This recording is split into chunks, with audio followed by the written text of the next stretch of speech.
I appreciate all your participation in session 1 on soil mechanics, which was handled by Professor Chetan. I appreciate all your active participation. I could see that many of the students were answering given the questions and everything. So we hope we have answered all the queries related to soil mechanics, whichever the students have posted. If you have any other further queries, you can please bring it to the notice of us through any of the coordinators, or you can either put in the chat box of any session. We see that we could answer it to you in person. Today's the second session is on fundamentals of engineering mechanics by Professor Kanmani. Professor Kanmani is Assistant Professor, Department of Civil Engineering, and she has 8 years of experience. She is actively involved in teaching structures related subjects. So today she'll be delivering the lecture on the concepts of engineering mechanics. With this, I welcome Professor Kanmani to the session. And for the kind notice of the participants, all the description, the GATE syllabus, and the link of the schedule of the GATE training, everything will be put in the description box. Please, you can access it. And also the videos will be available even after the sessions on the YouTube. And some of the students were asking about the test. Yes, we can provide you the GATE test, which was conducted yesterday once again. And please be visiting our website for the further the link of the test, which will be very soon put up. So please keep visiting our website for the further details. So with this, I welcome Professor Kanmani for the session and also all the participants. Over to you, madam. Thank you, Professor Madhushri ma'am, and I thank all the organizing committee members of GATE training program running now. And I welcome all the participants, and we'll straight away start on with GATE 2021 training program come mock test on engineering mechanics being session 2 on day 1. So engineering mechanics, as we all know, it's a prerequisite subject for all structural engineering subjects, structure related analysis and design subjects. My presentation outline goes like this: introduction to engineering mechanics, the basic principles and assumptions, equilibrium for coplanar, concurrent and non-concurrent force system, free body diagram, concepts about friction, trusses and frames. Again, here, I'm going to touch a little bit on just the trusses, and I'm going to give some hints on how to solve the trusses by using method of joints and sections. Afterwards, I'll summarize the things. My next session will be on day after tomorrow, third day, again session 2, where I'll be starting from trusses and frame analysis, and we'll continue with the structural analysis part of the same. So let me start. Introduction to engineering mechanics. As we all know, engineering mechanics deals with rigid body. So deals with rigid body. Basically, engineering mechanics is a fundamental subject that deals with the motion or state of rest of a rigid body. Again, about the deformable bodies, we usually study in strength of materials. Of course, strength of material will be handled by our Sir Umesh sir in the next upcoming session tomorrow. And now I'm going to concentrate more on rigid body. As we all know, rigid body is an assumption, is an idealization in civil engineering. So an example I would like to give is a rock, but practically even rock can deform. With a nail, with a hammer, we can deform the rock, rigid rock also. But still, for example, I have taken rigid body, in which if I apply certain load, it just moves. It just moves. It will not take any kind of local deformation. On the other side, if it is a deformable body, it will take local deformation. Example I have taken here is a sponge.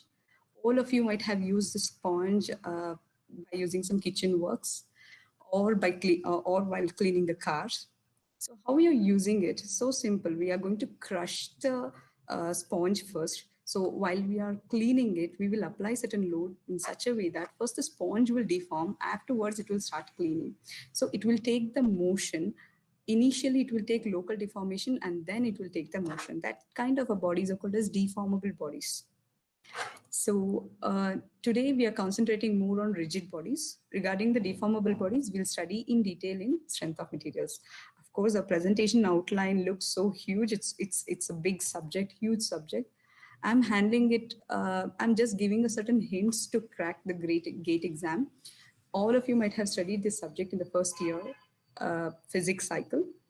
So we are just brushing it up. I'm just giving the brief concepts of engineering mechanics. So after rigid body, again, we are going on with Newton's laws of motion. So Newton's laws of motion, you might have asked, see, this is a basic concept. We all know why we are telling it this again in the gate cracking course. Of course, everybody know Newton's first law has uh, a body continues to be at the state of rest or in continuous motion until unless it is acted upon by an external force or agency, we say.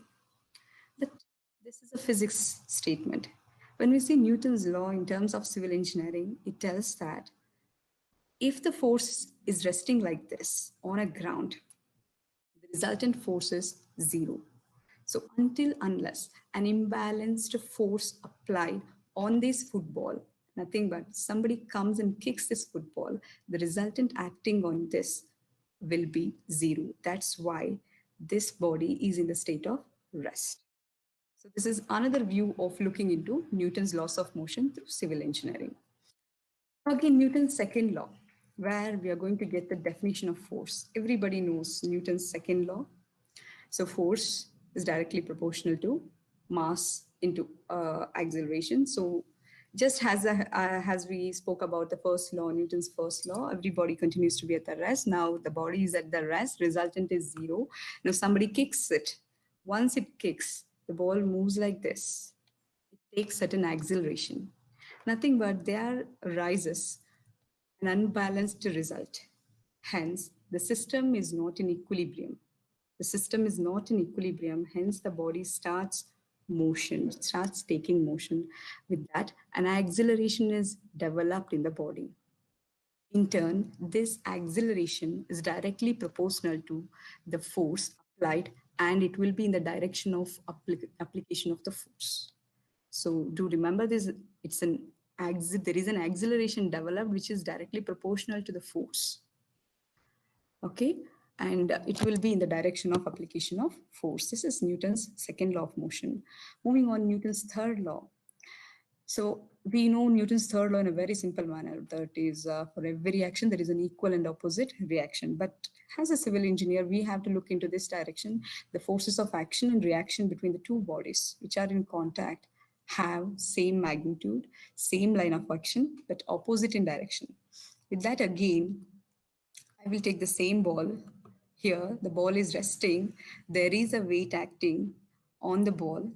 It is balanced. The resultant is zero. That's why the applied force will be resisted by a normal reaction from the ground, which keeps the body in equilibrium. So Newton's third law tells that if there is an action, even then the body is not moving, it is in resultant, means there is an equal and opposite reaction from the other surface, the point where it is in contact. So this is Newton's third law. I'm just giving another way of looking into the Newton's laws. Now this is everybody knows Newton's law of gravity. So as we know, every body attracts the other body, and the force of attraction is as simple. We know it is directly proportional to product of masses and inversely proportional to the square of distance between the forces. And if we remove that proportionality sign, we will get gravitational constant. This everybody knows is the gravity force. Now, moving on, we are on principle of transmissibility of force. It tells that if there is a rigid body, so this principle of transmissibility has a limitation that I should tell first. The limitation is that this is applicable only to rigid bodies, not to the deformable bodies. I'll tell you how it is. So on a rigid body like this, a blue colored rigid body, force is applied at this point of contact. So this red line indicates the line of action of motion of the body. So this is the line of action of the force along which the motion of the body takes place. So this is the point, let me call this as point A. And after a certain time, if I remove this force and along the same line of action, if I replace this existing force by same magnitude, but anywhere along the same line of action, then the effect will not be changed. Something like if I push this body with a 10 kg force, or it will create some effect. So if I push this body with a 10 kg force, it will create some effect. At the same time, if the same body is pulled by same 10 kg, the effect will be same. Whether you pull or push, if the line of action of force is same, and if the magnitude of force is same, then the effect will not be changed. This is principle of transmissibility of force. The other principle we have is principle of physical independence of force. It's very interesting and important principle this is. So when there is a force F1, say for example 5 kg force, when it is applied on a particle, it creates an acceleration, say 1 meter per second square. And on the other hand, again, if I remove force F1 and if I apply force F2 of another, say, 10 kg force, it will create an acceleration of 2 meter per second square. So F1 creates A1, F2 creates A2. So what this physical independence basically tells? Simple, when F1 and F2 both are acting together on a particle, it will create the acceleration that 1 meter per second square as well as 2 meter per second square, nothing but A1, A2 both. But here, the physical independence tells that the effect of a force, that is, if I take A1, this is the effect of force F1. This A1 is independent of F2. So it is a logical common sense. So A1 is created by F1. A1 is not dependent on F2. On the same line, A2 is independent of F1. So this is law of physical independence or principle of physical independence. It tells that effect created by any force is independent of magnitude of any other force. So that is principle of physical independence. Moving on, principle of superposition of force. So I have taken the same example as the previous one. So F1 creates A1, that is 5 kg force is creating 1 meter per second square, and F2 is creating A2, think but 10 kg force is creating 2 meter per second square. When both of these are acting simultaneously on a body, the resultant reaction will be 3 meter per second square. When both 15 kg is acting, it will create 3 meter per second square of acceleration. So again, this is a common sense, but still this is the most important principle that we usually use in civil engineering. So if the forces are moving in the same direction, we will add. If the forces are moving in the opposite direction, we will deduct. So that's the main concept here. So F1 creates A1, F2 creates A2. When F1 and F2 both are acted together, it will create both A1 and A2. So this is principle of superposition of force. Next, I'm going with resolution of forces. See, these are all the basics. I'm just brushing it up. I don't want to go in deep. I know that every one of you, being a civil engineer, might have noted down all these points. I'm just giving certain hints. So here I have taken 4 forces which are in 4 different quadrants.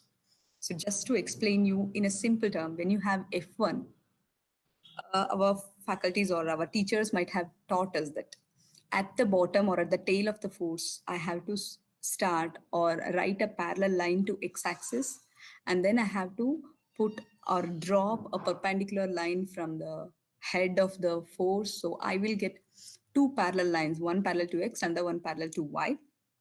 So with that, we are going to check what is the angle made by this force F1 with the horizontal, and thereby we will check what is horizontal and vertical components. But now here, always remember, I'll give you 2 tricks or 2 hints, very simple hints. When you have such forces, always remember at the tail, you mark the quadrants. At the tail, you are going to mark the quadrants. So the first force F1 is in quadrant number 1. So when it is in quadrant number 1, we know that x and y components are positive. Here, x and y components for one single resultant force or F1 is Fx and Fy. So when F1 is positive, F1 lies in first quadrant. So fortunately, your Fx and Fy both are positive.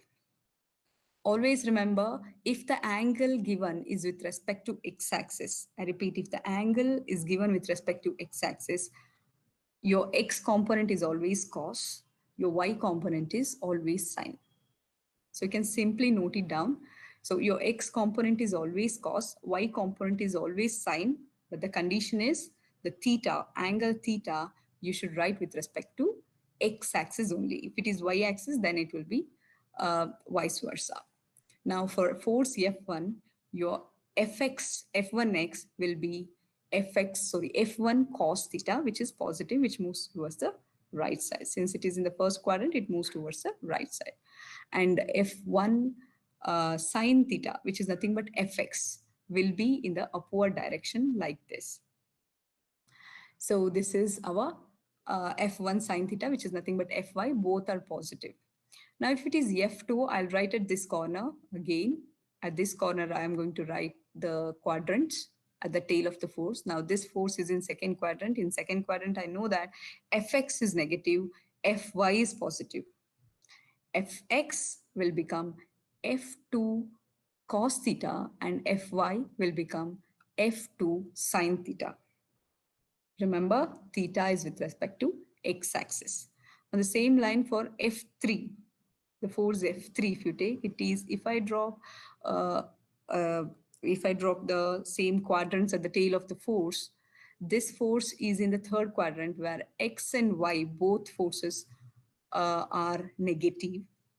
Again, since if we take angle theta with respect to x-axis, F3x or Fx is nothing but F3 cos theta, Fy is nothing but Fx sin, F3 sin theta. And at last for the quadrant number 4, again here, in the x-axis we'll be having a positive sign and in the y-axis we'll be having negative sign. So our Fx is positive, Fy is negative. Fx is nothing but F4 cos theta, Fy is nothing but F4 sin theta, provided theta is with respect to x-axis. So this is resolution. Resolution is nothing but splitting of forces. Resolution is nothing but splitting of forces. Moving on, I'm going with composition of force. Instead of the same F1 in first quadrant, if I give the same F1 like this, I know that Fx and Fy, since it is in first quadrant, both are positive. If angle theta is with respect to x-axis, Fx is F cos theta and Fy is F sin theta. So how to get F or the resultant is simple. I'm going to drop two perpendiculars to x-axis and y-axis. Okay, and we're going to check that the magnitude of Fx and Fy are equal to the other two sides. So with which I'll just apply Pythagoras theorem to this triangle. So if you want the magnitude or dimension of resultant F is equals to square root of Fx square plus Fy square. Now this side will become Fy. The dimension of that side will become Fy. So the formula will be F is equals to Fx square plus Fy square. And if we want theta, so theta, let me take tan theta. We know that tan theta is equals to opposite side by adjacent side. Opposite side is Fy, adjacent side is Fx. So Fy by Fx gives you theta. Fy by Fx gives you theta. Here there is a mistake, small mistake. Changed as Fy by Fx equals to theta. So now moving on. Resultant of coplanar concurrent force system. Here we have taken only one force. If many number of forces are acting on a body, say for example this, there is a ship which is dragged by two boats, or I can even say it may be a barge. It is dragged by two boats. So through a rope, through two ropes. When two ropes are acting on a barge like this, it is creating some tensile force F1 and F2 on the ropes that is dragged by these two boats. So ultimately what happens because of F1 and F2, this boat will move in this direction, of resultant. So this is the resultant direction, or I can say this is the direction through which this barge or boat will move. So this is where it will move. So we are putting two forces which are in different direction, but the resultant is moving in some other direction. So when the forces are more than one, then the resultant will change its direction as well as magnitude. So how to find this resultant? Very simple. So here, if it is a single force, we were supposed to take one force, fx square plus fy square. So if you have multiple forces, you're going to take summation of fx square and summation of fy square. One important note here is we have to take algebraic sum of horizontal component and algebraic sum of vertical component. Algebraic sum of horizontal components, that means right side forces are treated positive, left side forces are treated as negative. On the same line, for vertical forces, upward forces are treated positive, downward forces are treated negative. Again, this is just a sign convention that I'm telling now. For my problems, whatever I'm solving, I'm using this sign convention.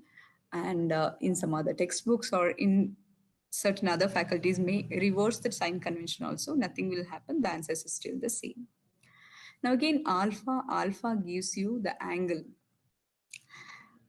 of the resultant with respect to x-axis. So alpha is with respect to x-axis. So tan inverse of summation of fy divided by summation of fx. I have used here magnitude symbol, the two lines, which is indicating that whether your fy lies in first quadrant or in third quadrant, you're taking only the magnitude of fy, not the direction. You should not take the direction. That's why this magnitude symbol is there.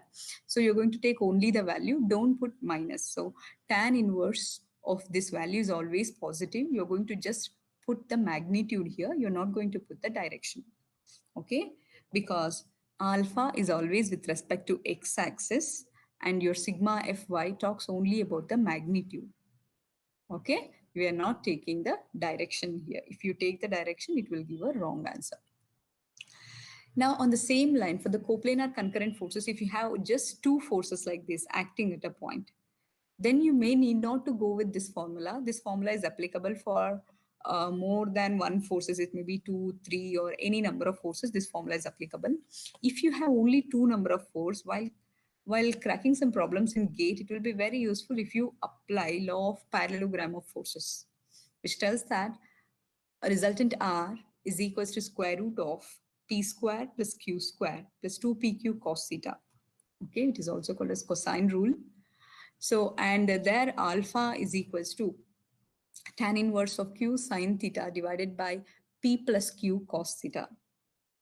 Here, in the parallelogram law of forces, very important thing to note is alpha is always with respect to P, force P. Whereas when we use this concurrent force system formula, then alpha is with respect to x-axis. But in law of parallelogram of forces, alpha is with respect to force P. So now moving on, equilibrium of concurrent force system. So here we saw the resultant. So let me go with the equilibrium of concurrent force system. To know the equilibrium of concurrent system, I have taken a small game which you might have already played in mobile phones or even in the PCs. So it's a very simple game where this slider will slide here and there in x-axis.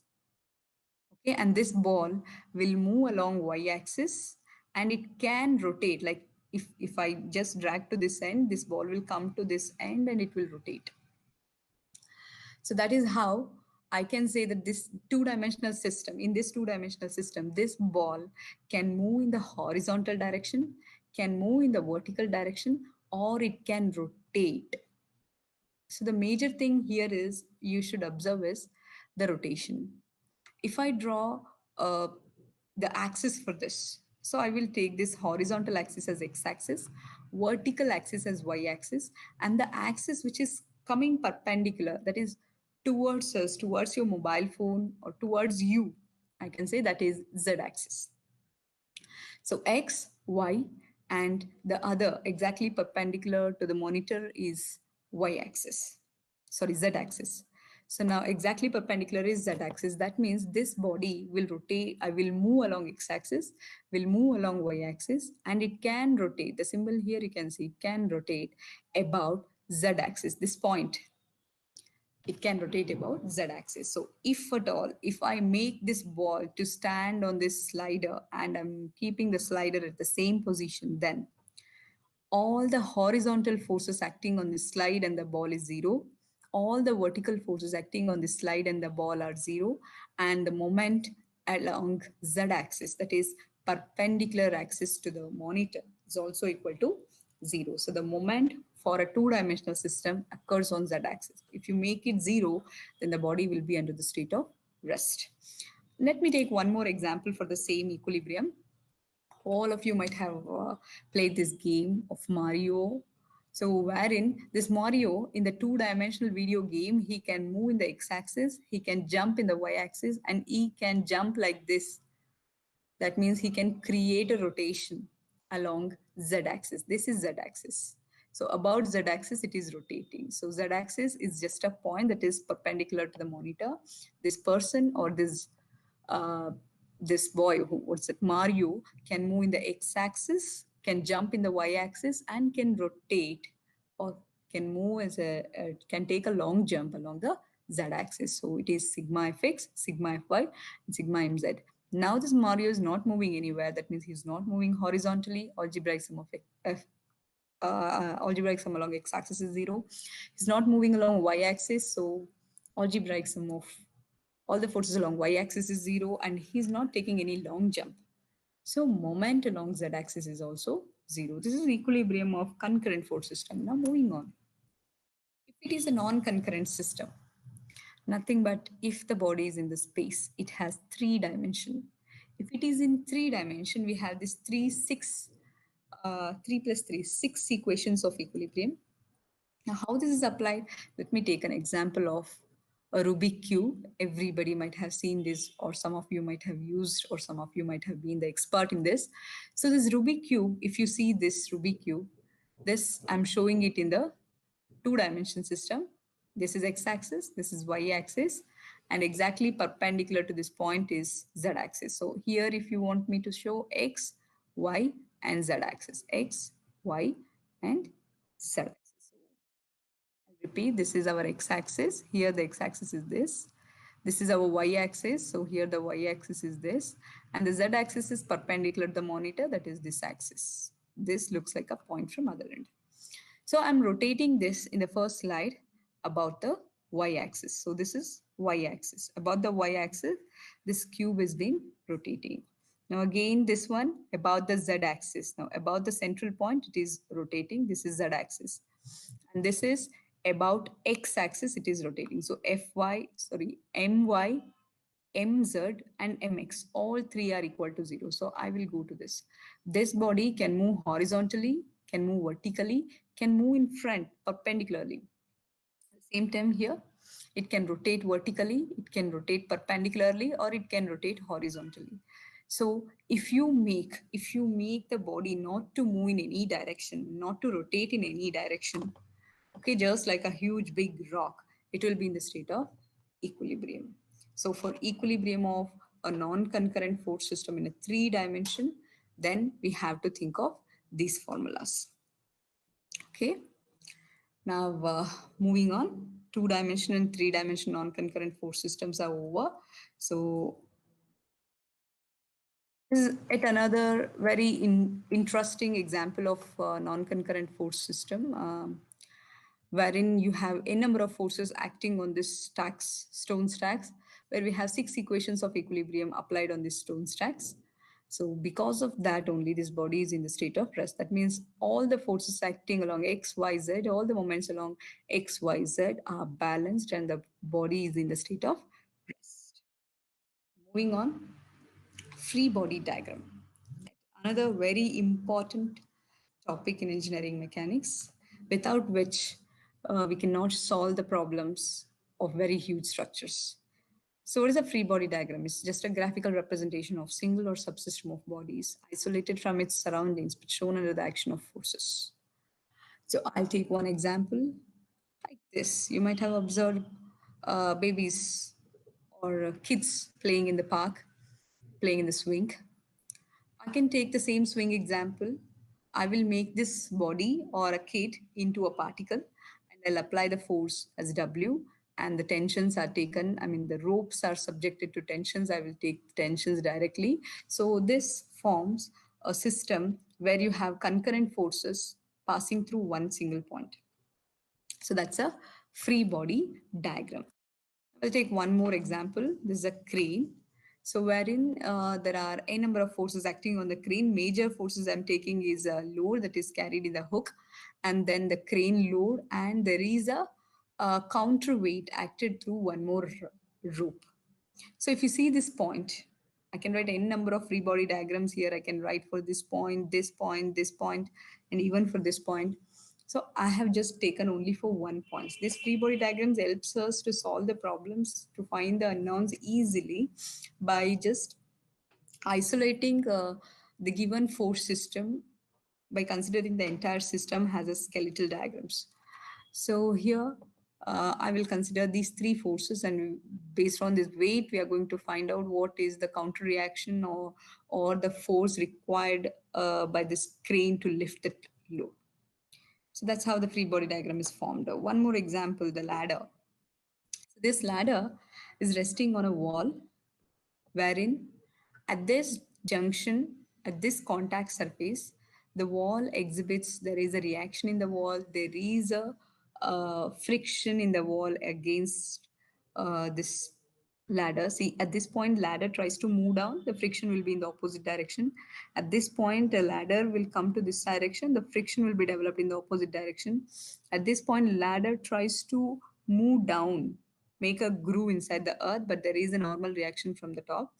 And after all, this ladder has certain amount of self weight which will be acting at its center of gravity.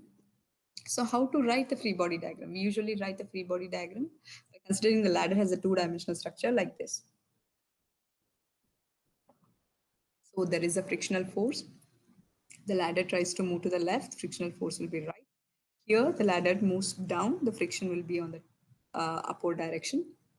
There is a normal reaction from the wall. There is a normal reaction from the floor to take care that this ladder should not go in here or should not enter or make a groove inside the earth's surface. And it has its own surface weight, self weight, that is W is equals to mass into gravity. Now let me take a few problems on this introduction of engineering mechanics. So there are two forces of magnitude 2p and 3p. Of course, I have taken all the problems that are asked in GATE exam only. So this problem I have directly given. Two forces of magnitude 2p and 3p acts at 60-degree angle. The resultant forces, it's a direct question, so just apply parallelogram law of forces. You will get the direct answer. So if you practice properly, this problem you can solve within 30 seconds. So all that you need to know is, while cracking the GATE question, one thing you should remember is read the question twice. It will be little bit tricky sometimes. Sometimes it will be direct. Sometimes you'll be confused to know that the direct questions, when it is asked directly, then also you'll get confused whether it is a twisted question or direct question. So it's better you read the question twice before answering the GATE questions. So here I have just applied law of parallelogram, where it is p square plus 2q square plus 2pq cos theta under root. If you solve, you'll get p in the root of under the root 19. So I'll move to the second problem. Problem number 1.2. The correct free body diagram for the simply supported beam shown in the figure. So free body diagram for this. So to know the free body diagram for this, one basic and very important thing that we should know is support reactions. So I have not included in the slide. Do remember support reactions. For a roller support, say for example, if it is a wheel of a cycle, say that wheel of a cycle will not move only in the vertical direction. It will move in the horizontal direction. It will rotate about the z-axis, but it will not move in the vertical direction. Nothing but your wheel will not move inside the earth's surface. It will always move on the surface of the earth in the horizontal direction.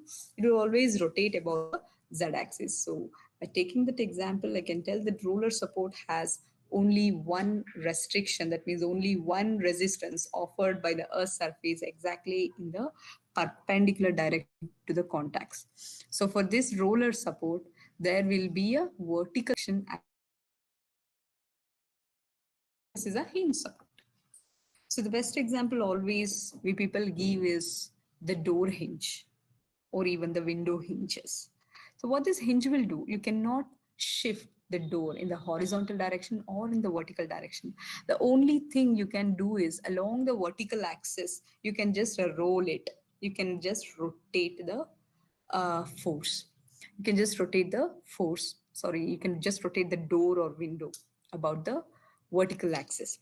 So there is a restriction in two directions, along the horizontal direction, along the perpendicular direction. So here, since it is a two-dimensional structure, the restriction here for this hinge is along the horizontal direction and along the vertical direction, two perpendicular directions, two reactions. So I can say that the free body diagram for this beam will be one skeletal beam with one force on the center, that is W, and two reactions at the left hand support and one reaction at the right hand support. So this is what we are going to get as options to solve.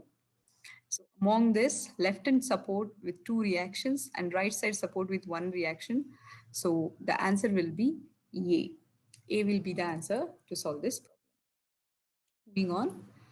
So problems on introduction, problems on introduction of engineering mechanics. Again, the two resultant forces, resultant of two forces P and Q is R. If one of the forces is reversed in direction, nothing but P and Q has certain direction. Say two forces are in the first quadrant. So one of the forces reversed. If it is reversed, the resultant will become, instead of R, it will become yes. Which of the following is true for identity R square minus S square is equals to 2PQ? So to tell that P and Q, if it is in moving in the correct direction, it will be R. If any one of this is reversed, it will be S.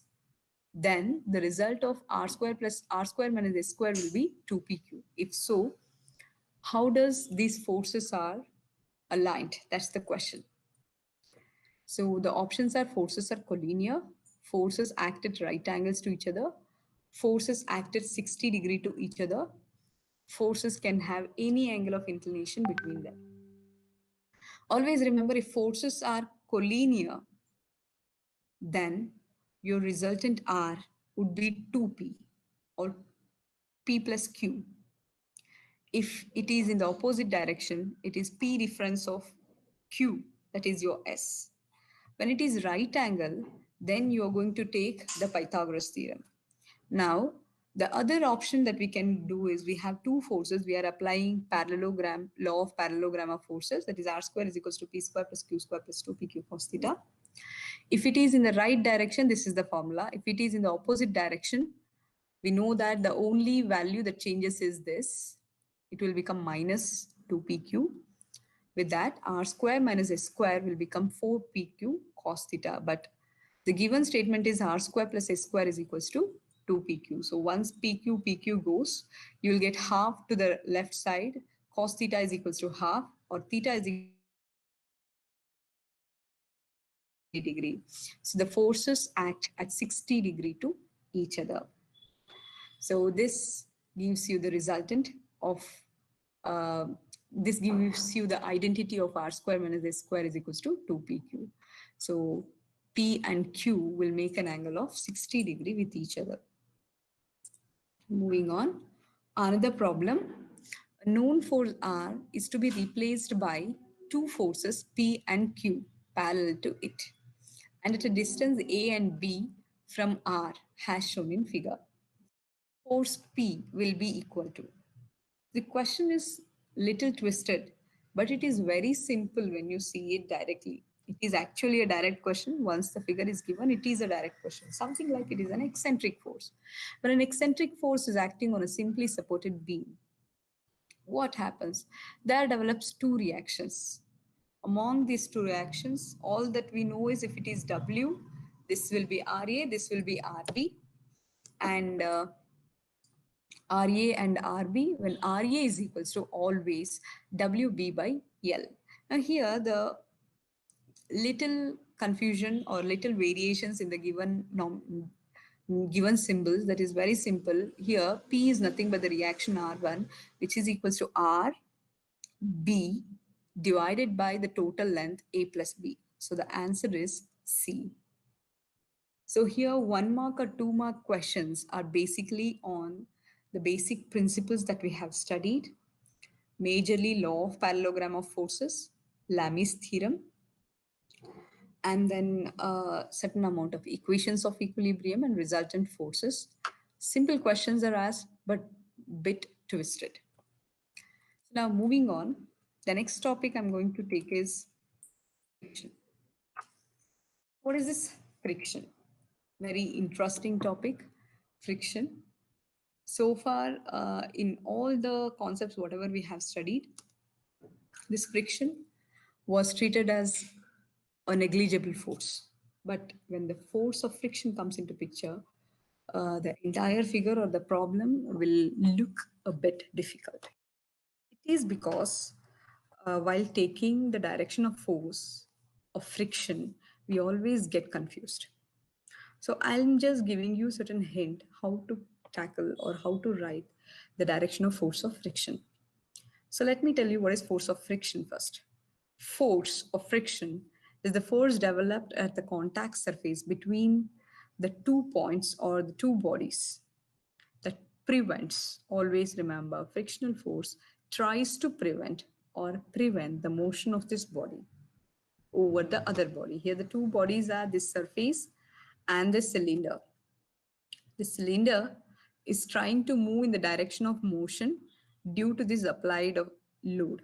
This is the direction of motion, green line.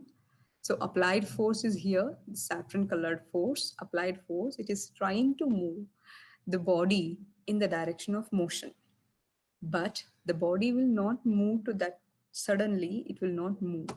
It will show certain resistance, especially at this contact surface. Let us imagine ourselves. So if you are, say for example, if you are around 50 kg force, if you are a 50 kg person, and if you're trying to push a 50 kilo or 1 quintal bag, it will not move to that extent. It will show certain resistance, especially at this point. And that resistance is called as force of friction. Another example, if I want to tell, all of you might have observed in the pictures or somewhere in some clippings about the gun. When a shot is taken in a gun, when a bullet comes out of a gun, it comes out, the jerk, it will get a jerk and it will come back. So force of action, if the applied force has certain amount of friction, certain amount of friction which tries to hold, but in the place of bullet, it just flows. Now, if I have to give another example, if you're moving on a bike or a car, when you're driving it, you're moving with a constant acceleration. When you put a brake, when you tries to stop it, or when you tries to start the vehicle, what happens? Immediately, the vehicle will not move. It will show certain amount of reaction. And that reaction force, especially at the surface of the wheel, at the point of contact of the wheel, and that force is called as force of friction. Now, if you see the force of friction, it has certain qualities. Always opposite to the direction of motion of the body, not to the opposite to the applied force. So force of friction is always opposite to the direction of motion of the body, not to the applied force. Applied force may be in any direction, but the motion of force is different. As I already showed you about the boat, about the ship dragged by two forces, the forces may be along any direction. The direction of motion is different. At that point, there may be certain amount of very low amount of friction, fluid friction that may be offered by the ocean surface. On the same line, wherever you have, don't believe the applicable don't believe the direction of application of force. Always believe or always think that force of friction is always opposite to the direction of motion, not opposite to the applied force. if F is independent of, force F is always independent of area of contact. It is dependent on the surface texture, but it is independent of area of contact. Okay. And if the applied force is less than frictional force, it is in the state of rest. When the frictional force dominates, nothing but the force of friction, which is a resisting force to the motion, dominates, it will make the body to stay in rest. Whereas if the force P is directly equal to, if the magnitude of force P, that is applied force, is directly equal to the force of friction, then the body tends to move. Again, it is not moving, it will start to move, just like you have switched on your bike or car. So it tends to move, it is not moving. Literally, it will not move. When the applied force exceeds the force of friction, the body moves. The body moves, or it always moves in the direction of motion. It is always opposite to the force of friction, direction of force of friction. Now, moving on, a small concept on the force of friction here. If you see the force of friction, if I draw a graph of force of friction versus applied force, initially, when you apply certain amount of force on 1 quintal bag, it will not move. The applied force is less than frictional force, or I can say that this is the point where both are proportional to each other. At certain limit, your applied force will become equal to frictional force, or it will take maximum load. Force of friction will be more. At this point, force of friction will be maximum, and this maximum force of friction at which the body is ready to move, or I can say it tends to move. At that point, the maximum friction is developed, and this maximum friction is called as limiting friction. After limiting friction, suddenly the frictional force drops because the applied force increased more than force of friction. Now the body continues to be in motion. And after a certain point, it will take a constant value. Force of friction will take a constant value, which is always less than applied force. That's why the body is moving. So if you cut this part into two, if you cut this curve into two parts, you will get static friction and dynamic friction. Static friction is the state at which the body is under rest, okay, where the applied force is less than frictional force. Dynamic friction is the state where the body is moving, where the applied force is greater than frictional force.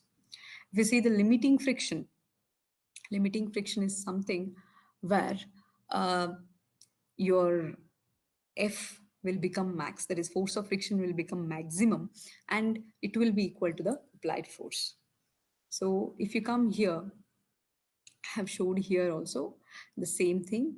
When you apply a force, say this is a body resting on the ground, when you have its own weight is acting on the body, there is a normal reaction acting in the opposite direction.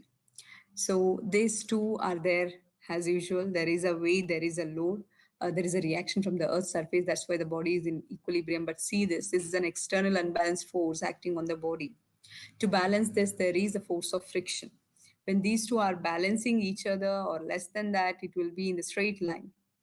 Once the force of friction get decreased when compared to force P, this body moves like this. So here, the angle between force of friction, okay, the composition of force of friction and normal reaction, I should say the composition of force of friction and the normal reaction creates resultant. Nothing but combining force of friction and the normal reaction creates the resultant force with respect to normal reaction. Resultant force makes certain angle with respect to normal reaction, and this normal reaction or this angle between the normal reaction and resultant is called as angle of friction, and tangent of this angle of friction is called as coefficient of friction, which is usually denoted as mu. So angle of friction is denoted as phi, whereas coefficient of friction is denoted as mu. Mu is equals to tan phi. Tan phi, if you want, the opposite side by adjacent side. Here the opposite side will become F. So if this is F, this is also equal to F, and the adjacent side will become N.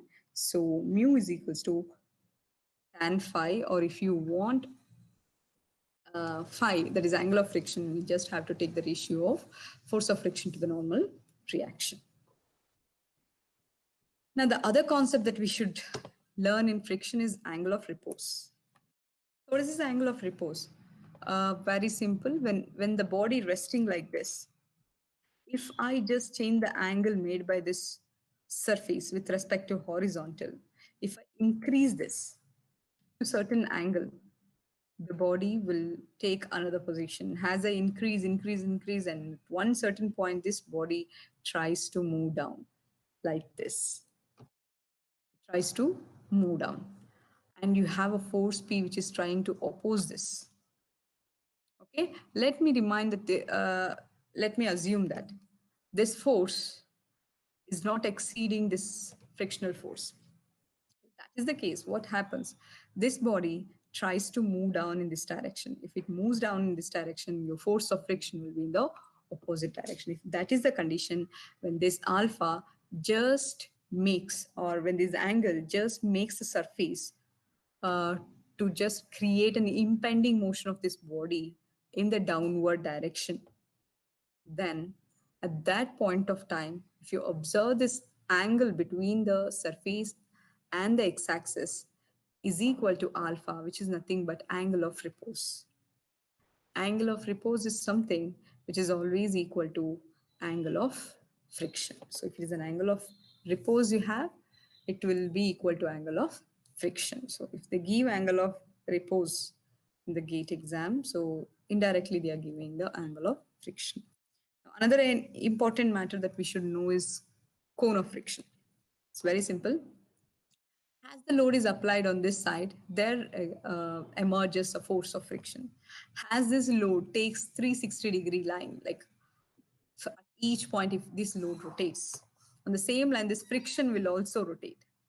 As this friction takes 360-degree line, the resultant will take a cone-like shape, or will also move in an arc manner, in creating a circle or a cone here. This is an imaginary circle created by resultant R when this force P and force F, that is frictional force, makes or covers whole 360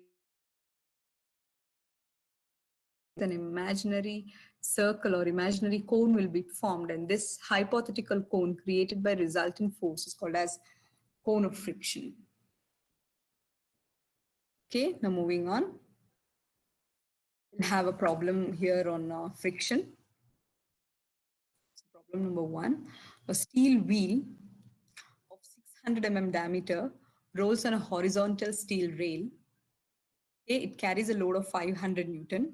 The coefficient of rolling resistance is 0.3. The force in N, here you should read, is Newton.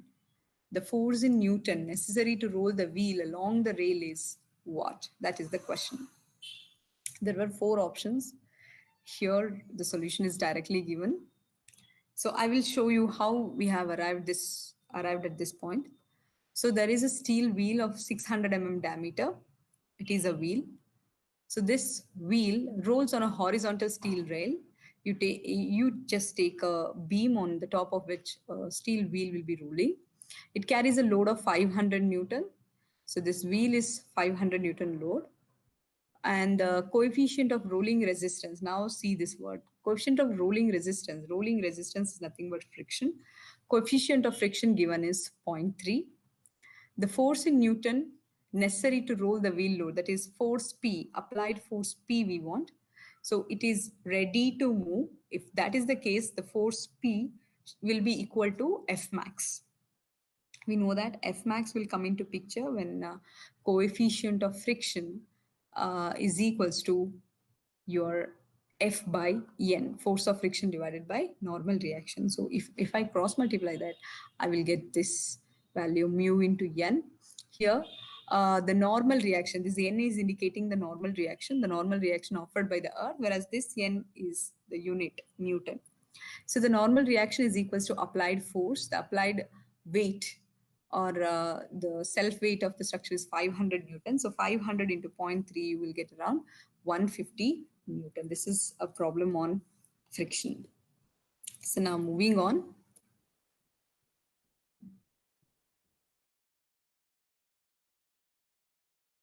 Problem number 2.2, a body weight is 625 Newton, is lying on a rough plane inclined at an angle 30 degree. Once they say rough, it is indicating that there is an angle of, there is a force of friction. So rough plane inclined at an angle 30 degree with the horizontal. They said it is 30 degree, need not to be equal to alpha, that is angle of repose. It is supported by an effort force P parallel to the plane as shown in figure. This is the force P we have. If the friction angle is 20 degree, that is angle of friction, nothing but phi is given, phi is 20 degree, the minimum value of P from equilibrium will be. So what is minimum value of P? To find the minimum value of P, we should draw this free body diagram first. First, we are going to write this figure, this 625. I'm just resolving it along the normal and tangential direction. The angle here, this angle, we will get 30 degree. So that is equal to the angle made by the surface. So this is by simple principle of mathematics. Angle between the two lines are equal to their perpendiculars. So the solution moves like this. So angle of friction is given. That is the resistance angle. That is 0.36. Once you know that, force P, if you want, is you just have to put the algebraic sum of all the forces along the tangential direction is equals to 0. So P is equals to, the first force I have is this 625 sine 30, which is moving in the opposite direction. So I can write P is equals to 625 sine 30. Another force I have is force F. I don't know what is the force F directly. So all that I know is the normal reaction value. Normal reaction is equal to 625 cos 30. So only two forces along the normal direction. So normal force N is directly equal to 625 cos 30. And you know mu is equals to F by N. Therefore, F is equals to mu into N, that is 0.36 into 625 cos 30 degree. So if you put that values, you will get P has 509.5 Newton.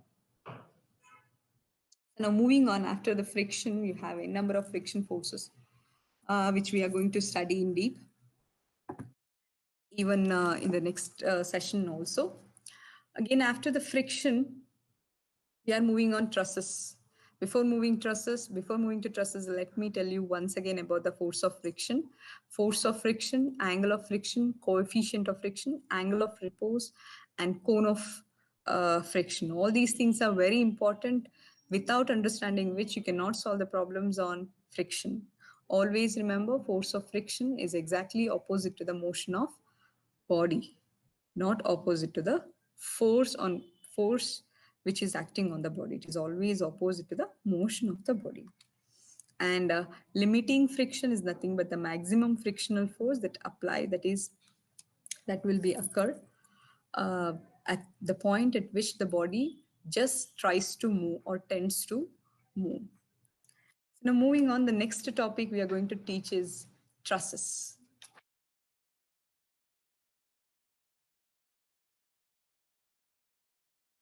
Trusses. So the trusses, I have showed you two different types of trusses. Truss is an interesting structure in the structural engineering, I should say.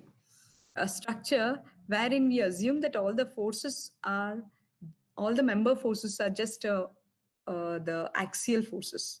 It doesn't take any kind of moments or shear. That's what we assume. This is the major assumption in the trusses, which makes it simple to solve the problems. There are two important methods to solve the trusses, to analyze the trusses. Everybody might have known that it is method of joints and method of sections. So if it is a structure like this, a simple truss, then we will go with the method of joints. If it is a compound truss like this, which is having n number of combinations of different triangles, combinations of different simple trusses, then we call such structures as compound trusses. It is a beautiful configuration. So truss is a very useful structural configuration in which bars are connected only at joints, not in the middle. Okay. A few of you have asked me to repeat one slide of eccentric loading. I will repeat it after I complete the trusses. Now, again, regarding the truss carries load through axial force in the bars. Okay, there are two different basic classification of trusses. One is planar truss and the one is space trusses. It is basically a two-dimensional and three-dimensional trusses. So usually we in undergraduate programs, we study about the planar trusses where you have two-dimensional truss system. And within that we have determinate and indeterminate trusses. Of course, usually indeterminate trusses, if they ask one or two unknown forces, unknown member forces, then we go with the method of sections. If it is a determinate, if it is a small structure, then we go with our method of joints that we study in the undergraduate program. Again, this trusses is again classified based on the configuration, a simple truss and compound truss.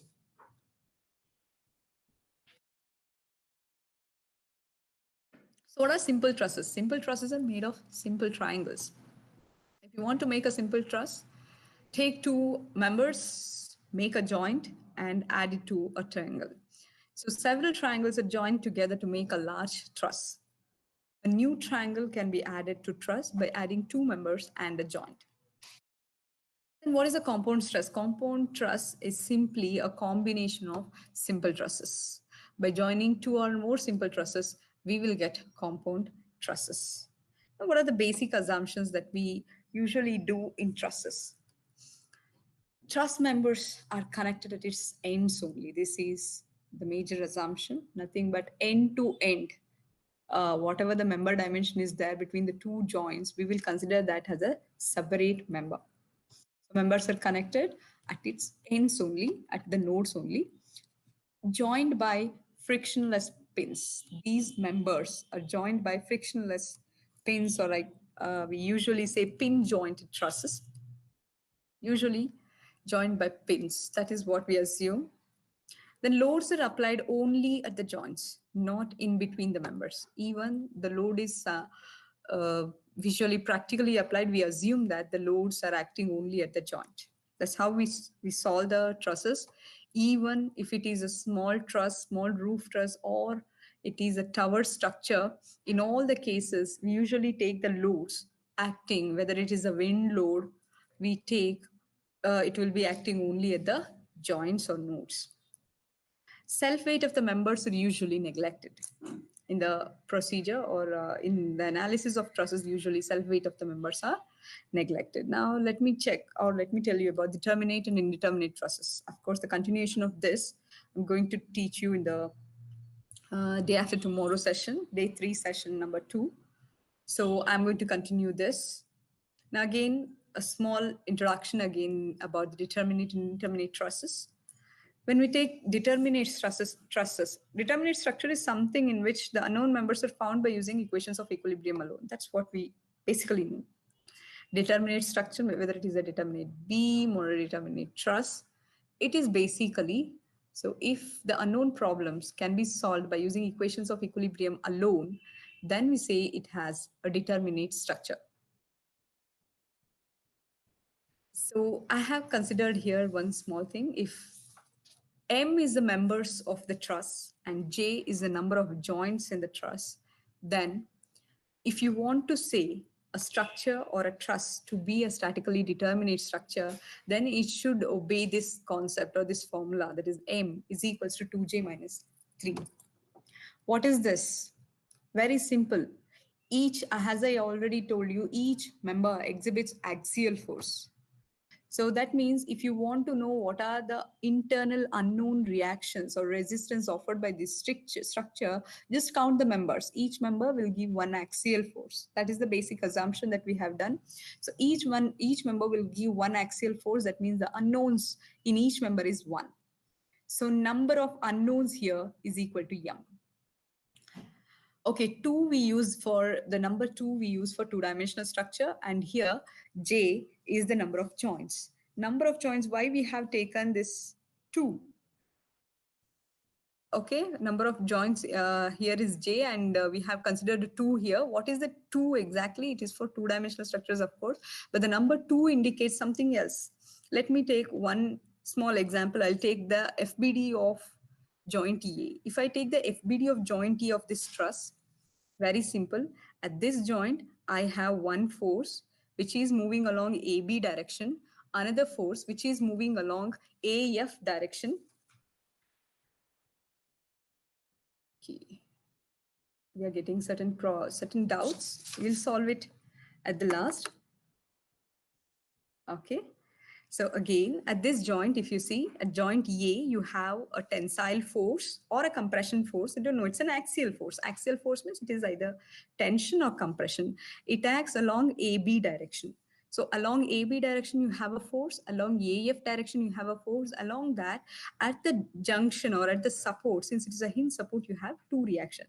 So totally 4 reactions or 4 forces are acting at this joint. Whether it may be known or unknown, remember 4 forces are acting at this joint, and all these forces are concurrent at this point.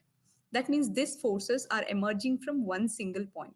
Since all are emerging from one single point, this point can either be moved in the x direction or moved in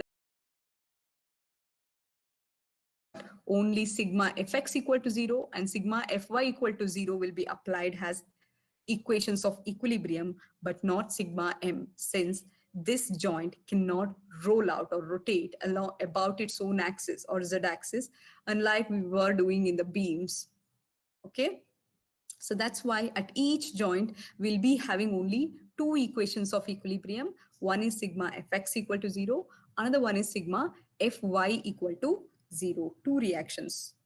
Sorry, 2 equations of equilibrium. Sigma fx equal to 0, sigma fy equal to 0. That 2 is indicated in this number. This 2 is indicating that there are 2 equations of equilibrium at each joint. Therefore, how many equations of equilibrium we have in the entire structure? That is nothing but 2 into number of joints. If you have one joint, you will have 2. If you have n number of joints, you will have nj or n into 2. Here, if you see, 1, 2, 3, 4, 5, 6. For this simple truss, we have 6 joints. So 6 into 2, we have totally 12 equations of equilibrium. Now again, we have deducted this minus 3, we said. What is this minus 3? See, we are telling m is equals to 2j minus 3 is a statically determinate structure. It is internally a stable structure where this 3 is equations of equilibrium for the whole structure. When you take the whole structure, for the whole structure, the 3 equations of equilibrium we are applying is sigma fx equal to 0, sigma fy equal to 0, and sigma mz equal to 0. Remember, these 3 are the basic equations. Single structure, not has single joints we have, but whereas this, when we are checking for internal indeterminacy, we will take each internal members, each internal joints we are going to consider. At that time, 2 times j is the equations of equilibrium, and along with the 2 times j, we have the basic equations of equilibrium, sigma fy, sigma fz, and sigma fy, fx, and sigma mz equal to 0. Those 3 equations of equilibrium are removed. So if the members are equal to the number of equations of equilibrium, then it is statically determinate. In turn, in this equation, m indicates the unknown number of forces, 2j minus 3 indicates available equations of equilibrium. Remember this. If member forces or unknown forces are more than equations of equilibrium, available equations of equilibrium, then the structure is very strong. Nothing but it is an internally stable with redundancy. That means it is an indeterminate structure. If the unknown member forces are more than available equations of equilibrium, the basic concept that we know is if the unknown forces are more than equations of equilibrium, then we cannot solve such problems by using equations of equilibrium alone. So such structures are called as indeterminate structures. So here, member forces, nothing but unknown forces, if it is greater than 2j minus 3, it is said to be an indeterminate structure. If m is less than 2j minus 3, then what happens? I can find all the forces. It is statically determinate, but it is unstable. This is not a stable structure. Okay, that is about a determinate, indeterminate trusses. where M is the number of members, or number of members are nothing but number of unknown forces. And again, J is nothing but number of joints. Now moving on, the analysis of trust. We have two different types of analysis, method of joints and method of sections. If you take method of sections, all the forces are emerging from joints. We assume here in the previous example only I have showed you all the forces we assume here has all the forces are emerging from one point, and we will start analyzing by taking each joint separately. First we will start with joint D, then C, then E, then B, F, A. Each joint we will take in method of joints, and at each joint we are applying two equations of equilibrium, that is sigma fx equal to 0 and sigma fy equal to 0. So joint equilibrium equations are equal to 2.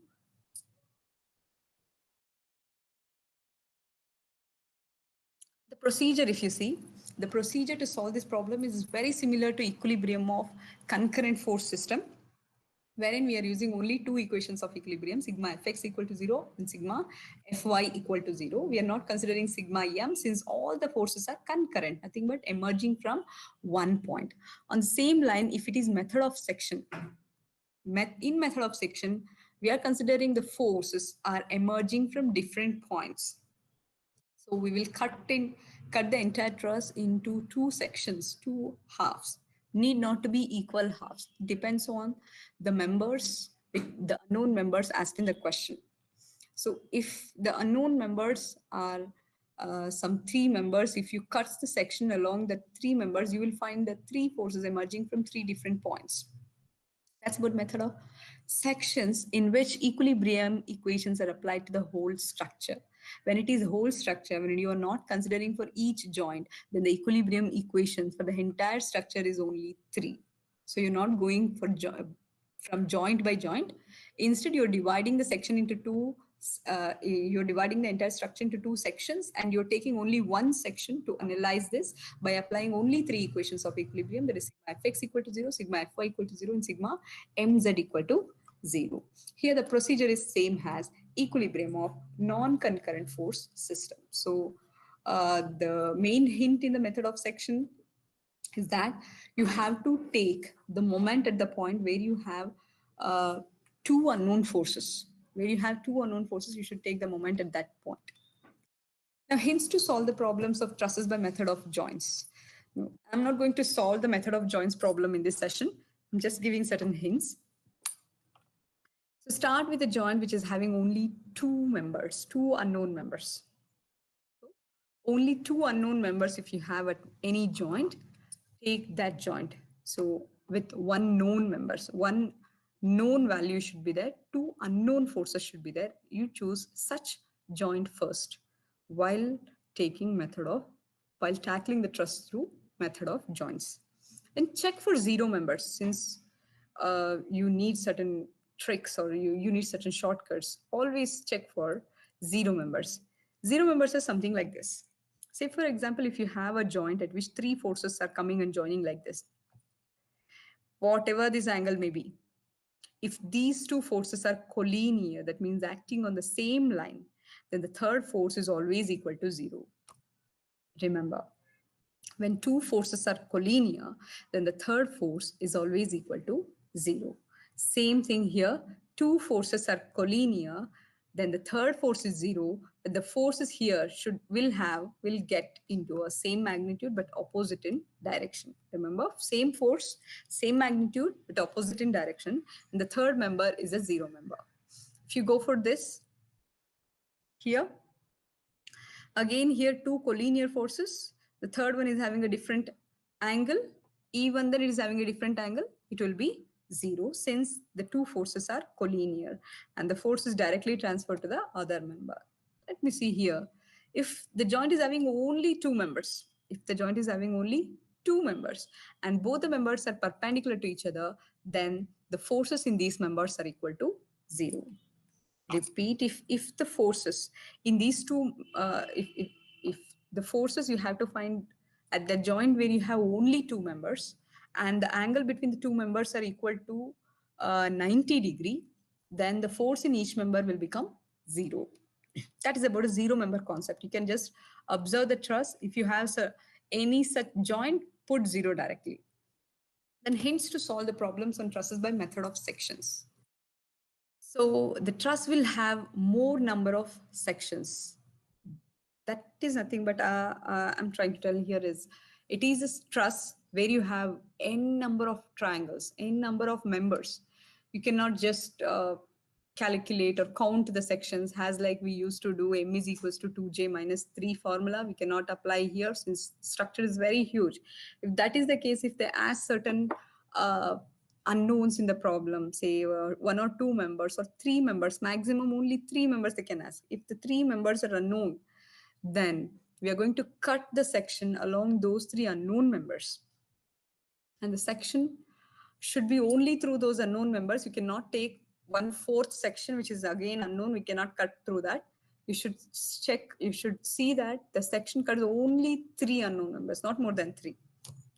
Okay, and those three should be asked as an unknown members to find or to determine only those three unknown members. Then you can cut along those three unknown members section and just discard one section and keep only one section where you have less number of reactions and less number of forces. That's a hint. You have to take the section left or right wherever you have less number of reactions and less number of forces. And all the dimensions, if possible, all the dimensions are known. And you should take only that section, which makes you easy to solve the problem. And the limitation in the method of section is that we cannot solve more than three unknown members manually in the class. So we cannot solve more than three members in the method of sections. So that's about the method of sections. To summarize this, so before summarizing, we have two questions, one from Giri and another one from Jyoti. Let me answer these two questions. How did you resolve P is equals to 625 Newton with angle 60 degree? I'll go to the slide, 30 degrees, sorry. I'll go to that slide. Yeah, I have explained you when the force is in the quadrant, different quadrants. That is first, second, third, and fourth, when the forces, when the axis is X and Y axis. Here, the axis is not X and Y axis. Now the axis is tangent axis and the normal axis. Axis is tangent axis and the normal axis. Tangent axis is the axis parallel to the surface. Normal axis is always perpendicular to the surface. So it is very easy to resolve here. See how I have resolved is very simple. The angle between the horizontal surface and the surface on which the body acts is 30 degree. Okay, or I can say angle between the surface and the x-axis is 30 degree. If this angle is 30 degree, see, this is x-axis and this is parallel to y-axis. So these two are perpendicular to each other. These two are perpendicular to each other. On the other hand, this is a surface which I have called as a tangential direction, and this is a normal direction I have called. These two are perpendicular to each other. So mathematics tells that angle between any two surfaces are equal to angle between their perpendiculars. So the perpendiculars to these two lines are these two lines. So I have placed 30 degree angle here. Now, how I resolve this? Very simple again. At this point, I have to put quadrant line. Remember here, quadrant is not X and Y axis. You have to put the quadrant line along tangential and normal direction. So at this point, the tangential direction is this. From the tail, I have dropped a parallel line to tangential direction. Okay. Another point I have to put at this here, actually, this one, which is parallel to normal direction. Now, either you write here or here, both are same. So I have chosen here. That's it. You can write here also at the tail only. So one is parallel to tangential direction. Other is parallel to normal direction. To know this angle, I have taken that normal direction component, whatever is there, that I have written here. So we usually tell the students to take or to draw the lines such that it starts from the tail, move towards the arrowhead. So just to make it a triangle, easy to understand. If you have an angle, always remember, this is a hint again. You need not to put sine theta, cos theta and find the values. When you have angle, when you have noticed some angle, always remember opposite side will be a sine component. Adjacent side to the angle will be a cos component. So opposite side to this is 625 sine 30 opposite side, and adjacent side is 625 cos 30. Now, how I solved this? Very simple. Sine 30 is equals to opposite side by hypotenuse. Opposite side is, say this is a tangential component, so I'll call this as ft. So ft, if you want, opposite side is ft. Hypotenuse is 625, which is equals to sine 30. So ft is equals to 625 sine 30. That's how I arrived at this answer. On the same line here, this is adjacent side. I have used cos 30. Cos 30 is equals to, if I call this as f along the normal direction. So this is normal direction component of 625. 625 along the normal direction. That is your adjacent side, divided by hypotenuse is 625. So if you want adjacent side is equals to 625 into cos 30. So adjacent side is 625 cos 30. I hope this is clear to Mr. Giri. So angle 30 and the resolution of the forces. Always remember, we are going to resolve on the surfaces of reference. For this, reference surface is tangential and normal direction. You might have asked, can we take even along x and y direction? Of course, we can do it, but it will be little confusing and you may have to resolve force of friction, force P, and the normal reaction, all three along x and y direction. Since the only force along y direction is 625 Newton, it is better to resolve only one force along the normal and tangential direction. So we did this circus.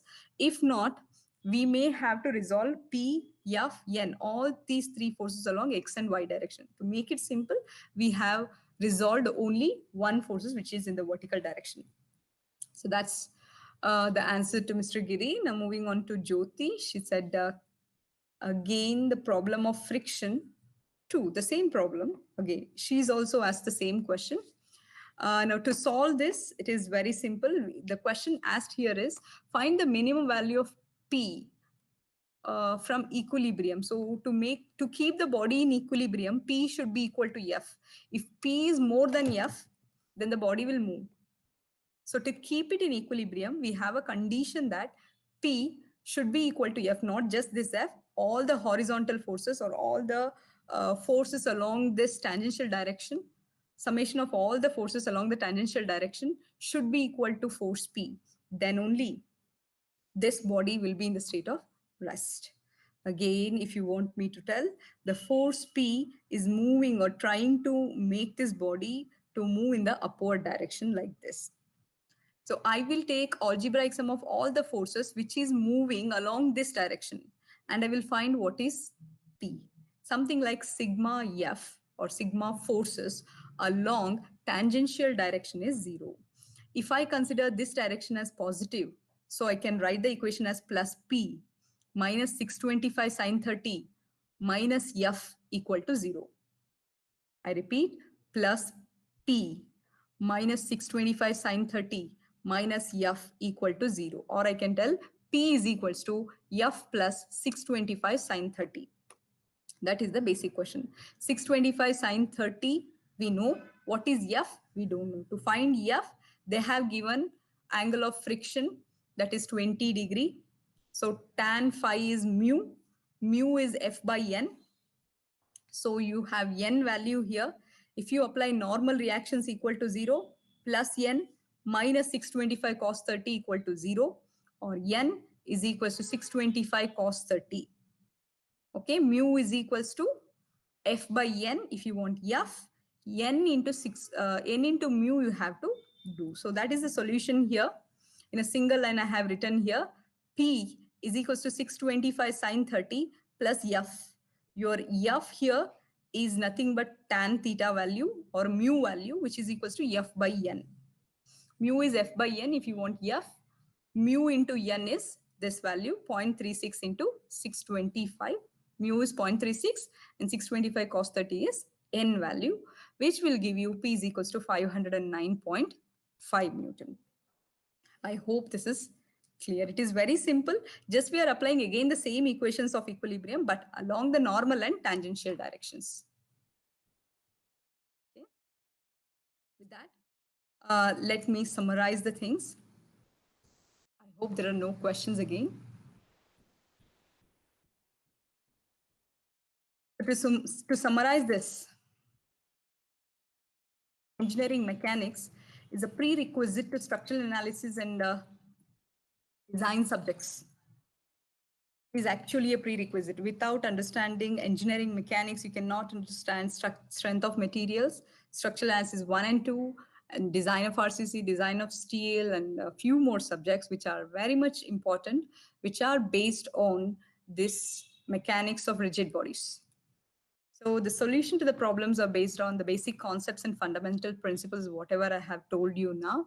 So we are just applying it in a practical sense. So whatever the equations of equilibrium we are telling, whether it is a natural rock or whether it is the Eiffel Tower, everything, whatever the structures, static structures we see in the civil engineering, these are all dependent on these 6 equations of equilibrium, 3-dimensional equations of equilibrium, sigma fx, sigma fy, sigma fz equal to 0, and sigma mx, my, mz equal to 0. All these 6 equations of equilibrium are highly important. And based on these equations of equilibrium, all the design and analysis softwares that we see here nowadays will be developed based on these 6 equations of equilibrium. Without understanding these 6 equations of equilibrium, you cannot emerge as a very good civil engineer. So here in the gate, whatever we see is questions will be highly twisted, but the solution will be very simple. Solution is very, very simple, but the question will be twisted. So take care of the questions and understand the concepts to crack the problems in gate. And okay,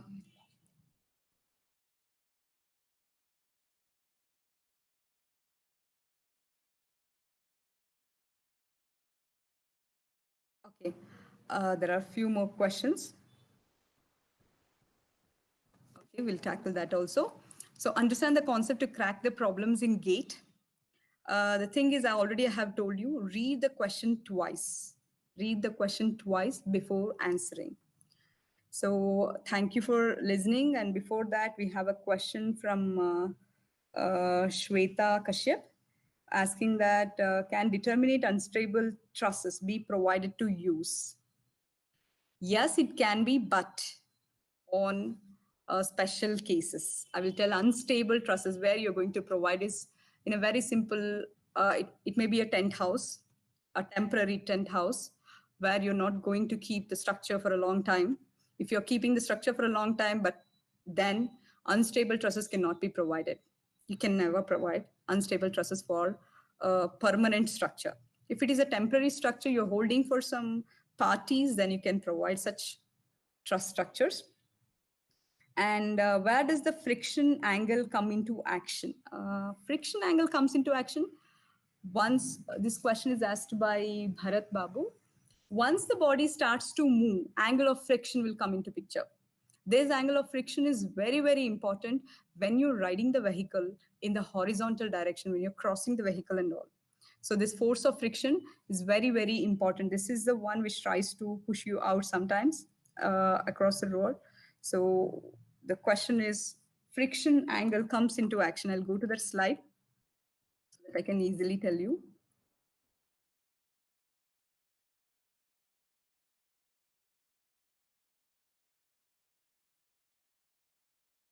Friction angle.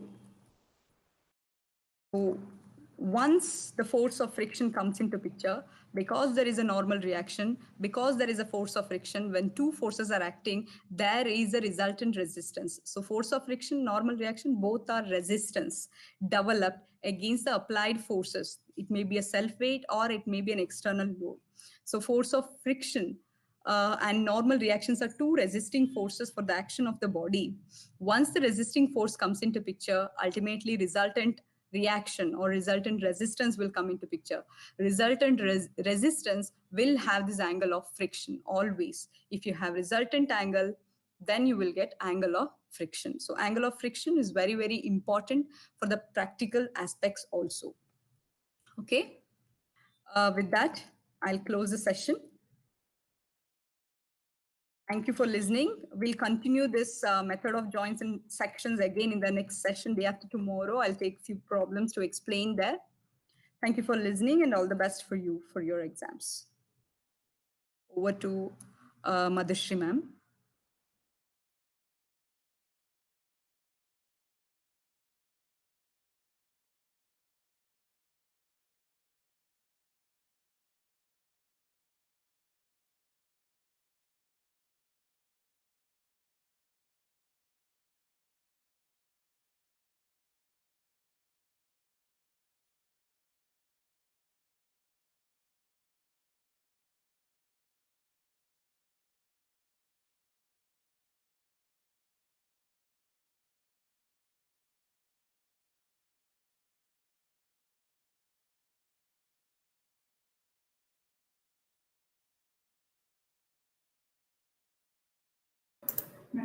So if any further queries from the students, and please post it in the chat box so that it will be answered. It will be answered by the professor when she is taking up the future sessions. So I thank once again Professor Kanmani for giving such precise explanation on concepts of engineering mechanics. Thank you, madam, and thank you everyone for participating day one session. We hope and expect same such active participation for tomorrow's session. We have two sessions tomorrow. Session one is from 2 to 3:30 on construction materials and management by Professor Abhilash. And the second session is from 3:45 to 5:15 on transportation infrastructure and traffic engineering by Professor Manoj. So we expect the same participation even tomorrow. Thank you, everyone. See you tomorrow.